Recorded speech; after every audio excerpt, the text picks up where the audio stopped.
Jakarta, anggota Komisi IX DPR Saleh Partaonan Daulay mengomentari soal kepulangan Imam Besar Front Pembela Islam FPI, Rizik Syihab.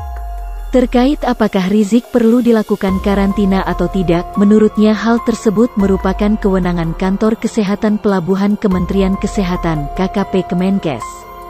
Ini adalah urusan pihak KKP Kementerian Kesehatan. KKP ini yang memiliki otoritas untuk memantau lalu lintas orang yang masuk dan keluar di bandara, kata Saleh kepada Republika.co.id, Jumat 6/11. Pelah Ketua Fraksi PAN DPR itu menjelaskan, KKP Kemenkes merupakan pihak yang diamanahi untuk menerapkan protokol kesehatan di pintu-pintu masuk dan keluar Indonesia.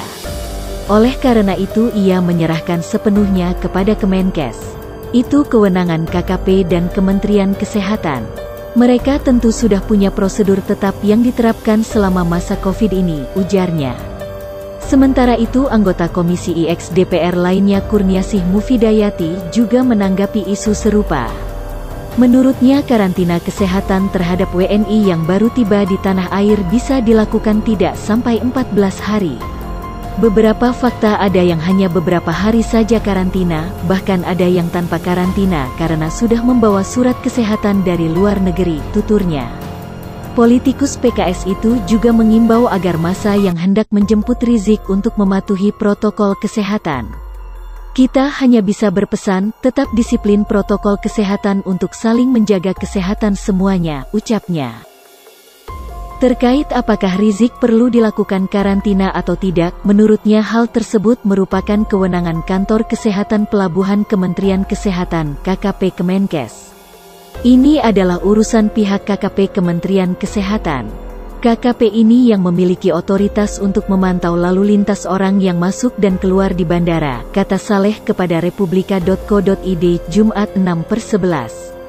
Pelah Ketua Fraksi PAN DPR itu menjelaskan, KKP Kemenkes merupakan pihak yang diamanahi untuk menerapkan protokol kesehatan di pintu-pintu masuk dan keluar Indonesia. Oleh karena itu ia menyerahkan sepenuhnya kepada Kemenkes. Itu kewenangan KKP dan Kementerian Kesehatan. Mereka tentu sudah punya prosedur tetap yang diterapkan selama masa Covid ini, ujarnya. Sementara itu anggota Komisi IX DPR lainnya Kurniasih Mufidayati juga menanggapi isu serupa. Menurutnya karantina kesehatan terhadap WNI yang baru tiba di tanah air bisa dilakukan tidak sampai 14 hari. Beberapa fakta ada yang hanya beberapa hari saja karantina, bahkan ada yang tanpa karantina karena sudah membawa surat kesehatan dari luar negeri, tuturnya. Politikus PKS itu juga mengimbau agar massa yang hendak menjemput Rizik untuk mematuhi protokol kesehatan. Kita hanya bisa berpesan, tetap disiplin protokol kesehatan untuk saling menjaga kesehatan semuanya, ucapnya.